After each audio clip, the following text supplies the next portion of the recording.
সকাল 10টায় পরীক্ষা আর স্থগিত করার অফিসিয়াল ঘোষণা আসে সকাল 8টা 30-এ। মাশাআল্লাহ, শিক্ষা উপদেষ্টার এই সরকারের উপর এভাবেই ক্ষোভ ঝাড়ছেন ছাত্র শিবিরের কেন্দ্রীয় কমিটির সভাপতি জাহিদুল ইসলাম। তিনি প্রশ্ন করেন, গতকাল দুপুরে মাইলস্টোনের ঘটনা, তাহলে এই সিদ্ধান্ত নিতে এত সময় কেন লাগলো?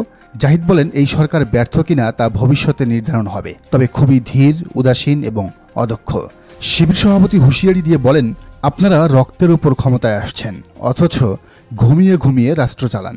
এখানে কমা দিলাম, তবে ফুল স্টপ দিতে আর একটু সময় নিব ইনশাআল্লাহ।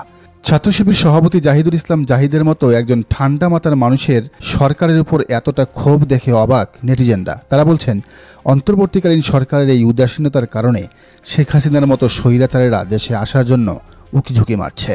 ইসরাফিল হোসেন লিখেছেন, গতকাল দুপুর হতে মধ্যরাত পর্যন্ত সকল শ্রেণীর সচেতন নাগরিক দাবি জানিয়ে আসছিল আজকের পরীক্ষা যাতে স্থগিত করা হয়। তারা সন্ধ্যায় বলে দেয় আজকে জাতীয় শোক দিবস পালন হবে, বাট পরীক্ষা হবে। কিন্তু রাত 3টায় আবার ঘোষণা আসে 6 ঘন্টা পরেই অনুষ্ঠিত হতে যাওয়া পরীক্ষা স্থগিত। প্রতিবারই কি এদের ঘুম ভাঙবে অবেলায়?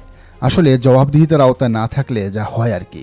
এদিকে মেজবানুর এই সরকারকে এনজিওর সরকার আখ্যা দিয়ে বলেছেন, বিচারের নামগন্ধও নাই, কোনো কাজ ঠিকভাবে করতে পারল না, শুধু পারল মরণ অধিকার কমিশন করতে, মানে জাতিসংঘের মানবাধিকার কমিশন বাংলাদেশে আনতে।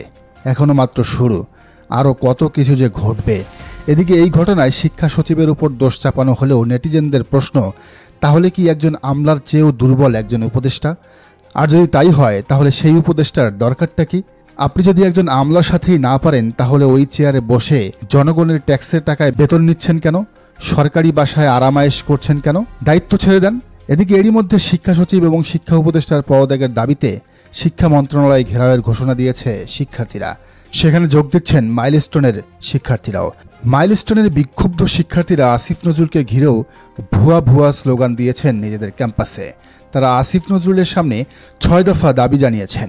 সেগুলো হলো, নিহতদের সঠিক নাম ও তথ্য প্রকাশ, আহতদের সম্পূর্ণ ও নির্ভুল তালিকা প্রকাশ, শিক্ষকদের গায়ে সেনাবাহিনীর সদস্যদের হাত তোলার জন্য জনসমক্ষে নিঃশর্ত ক্ষমা চাওয়া, নিহত প্রতিটি শিক্ষার্থীদের পরিবারকে বিমান বাহিনীর পক্ষ থেকে যথাযোগ্য ক্ষতিপূরণ, বিমান বাহিনীর ব্যবহৃত ঝুঁকিপূর্ণ ও পুরনো প্লেনগুলো বাতিল করে আধুনিক প্লেন চালু এবং বিমান বাহিনীর প্রশিক্ষণ পদ্ধতি ও প্রশিক্ষণ কেন্দ্র পরিবর্তন করে আরও মানবিক ও নিরাপদ ব্যবস্থা চালু করা। দর্শক, আপনার কি মনে হয়, শিবির সভাপতি জাহিদ যে এই সরকারকে স্লো, উদাসীন ও অদক্ষ সরকার আখ্যা দিয়েছেন, তা কি সঠিক নাকি নয়? জানান কমেন্টের ঘরে। আর এই চ্যানেল নতুন হলে অবশ্যই চ্যানেলটি সাবস্ক্রাইব করে বেল আইকনটি বাজিয়ে রাখুন।